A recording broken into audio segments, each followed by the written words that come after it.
अलैकुम दोस्तों, आज हम बात करेंगे हज़रत इब्राहीम अलैहिस्सलाम के बारे में। तो दोस्तों, हज़रत इब्राहीम अलैहिस्सलाम मुसलमानों के नज़दीक, ईसाइयों और यहूदियों के नज़दीक भी तौहीद के बाप हैं।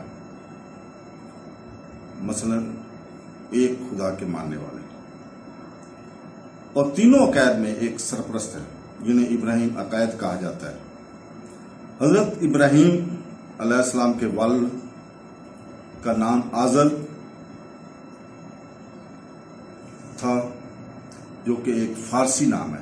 जो सबसे ज़्यादा मुस्तनद उलमा के मुताबिक मुसलमानों का ख्याल है कि हज़रत इब्राहीम अलैहिस्सलाम के वालिद तर्क थे कि आज़र जो सिरानी से महफूज है, जिसे अमरानी बाइबल से कहा जाता है, तरा और माँ का नाम मल्लात था।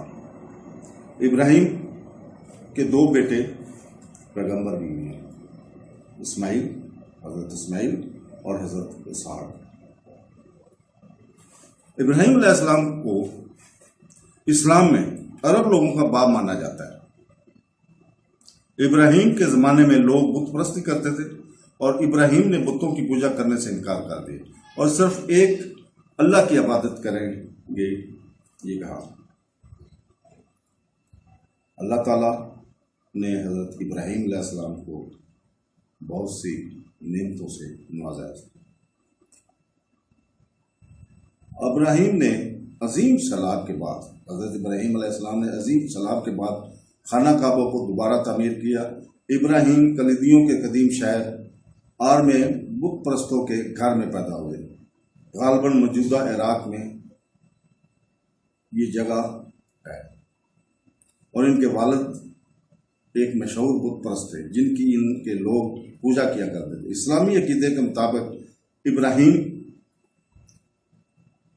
अरबी में इब्राहीम और बाकी दो अकायद में अब्राहम कहते हैं।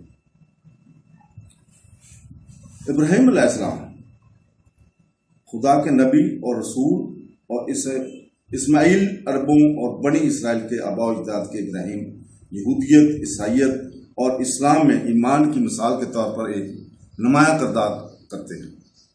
मुसलमान अकीदे में इब्राहीम ने इन तमाम अहकाम और आज़माइशों को पूरा किया जिनमें खुदा ने इनकी ज़िंदगी भर परवरिश की। खुदा पर इनके गैर मुतज़लज़ल ईमान के नतीजे में इब्राहीम से खुदा की तरफ से वादा किया गया था कि वो दुनिया के तमाम अक़वाम के रहनुमा होंगे।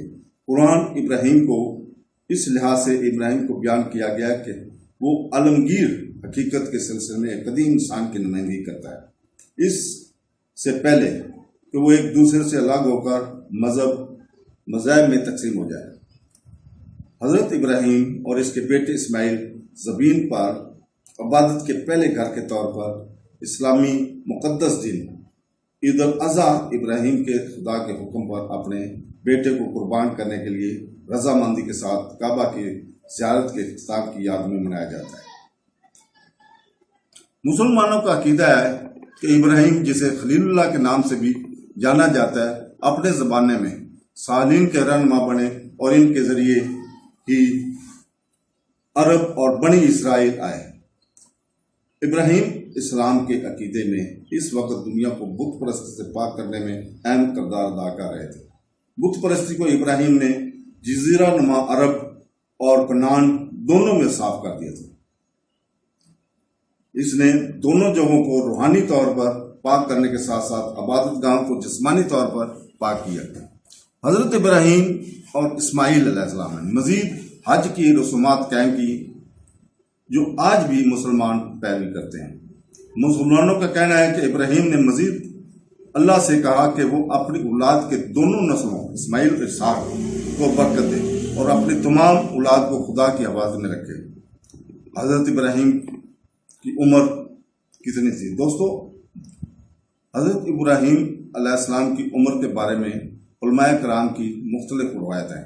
कुछ कहते हैं कि वो 195 साल जिंदा रहे और कुछ कहते हैं कि ये 175 साल था। इस्लामी स्कॉलर्स के एक मशहूर ग्रुप के मुताबिक हज़रत इब्राहीम अलैहिस्सलाम ज़मीन पर 169 साल तक जिंदा रहे। ख्याल किया जाता है कि हज़रत इब्राहीम अलैहिस्सलाम से मंसूब कब्र हरम अल इब्राहिमी के अंदर है, जिसे बुजुर्गों की गार भी कहा जाता है। अल खलील का दिल ये जगह जनूबी मगरबी किनारे में है, जो कि फ़लस्तीन और इसराइल के नज़दीक है। मुसलमानों के लिए इब्राहिम की पनाहगाह के तौर पर उसे जाना जाता है। वहीं पे इनके बेटे इसहाक, हज़रत इसहाक अलैहिस्सलाम, इसकी बीवी रबीका, इनके बेटे याकूब और इसकी बीवी लिया की तदफीन की जगह भी समझा जाता है। आखिर में दुआ करते हैं अल्लाह ताला हमें हज की सादत अता फरमाए। अल्लाह हाफ़िज़।